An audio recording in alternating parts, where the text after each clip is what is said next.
With Ukraine's energy grid suffering colossal damage after waves of Russian missile attacks, President Volodymyr Zelensky has announced a national drive to prepare thousands of makeshift centers to provide basic services in the event of prolonged blackouts. If massive Russian strikes take place again and if there is an understanding that the electricity supply cannot be restored within hours, the work of points of invincibility will be activated, he told the nation in his nightly address.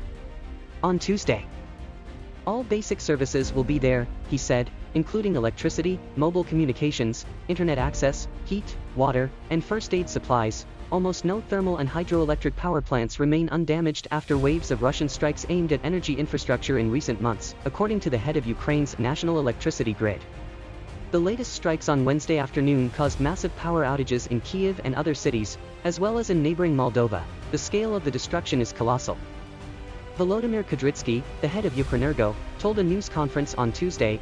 Alexei Danilov, the head of Ukraine's National Security and Defense Council, said a barrage of attacks on November 15, including from more than 100 missiles and drones, was the broadest assault on the country's energy infrastructure of the war so far.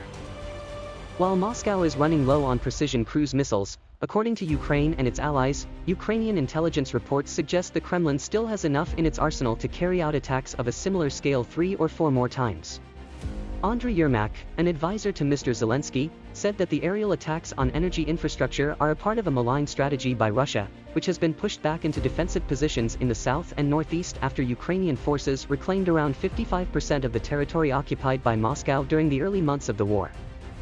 Russia remains on the attack toward one eastern city, Bakhmut. Their goal is obvious: to cause a large-scale humanitarian catastrophe, to provoke another refugee crisis in Europe, Mr. Yermak said in a statement. It's either force Ukraine to make peace or force the West to force Ukraine to make peace. Mr. Zelensky said it was clear that Russia was aiming to turn the cold of winter into a weapon of mass destruction. Moscow's effort to plunge the nation into darkness and freezing conditions has already forced the national utility to implement controlled but extensive rolling blackouts, leaving nearly everyone in the country without power for between 4 to 12 hours a day.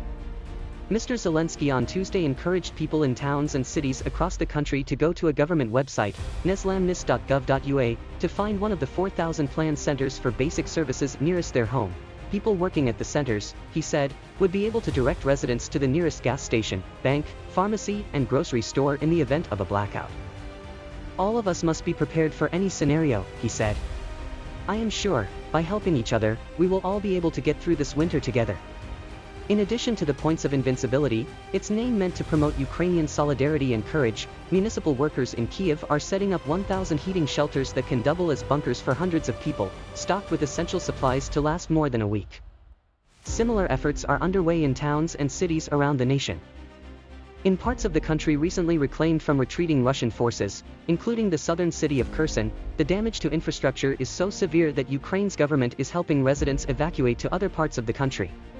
But Ukrainian officials have emphasized that there is no need for a broader evacuation. I believe that the call for a mass departure of Ukrainians abroad is currently inappropriate, Mr. Kudrytsky said.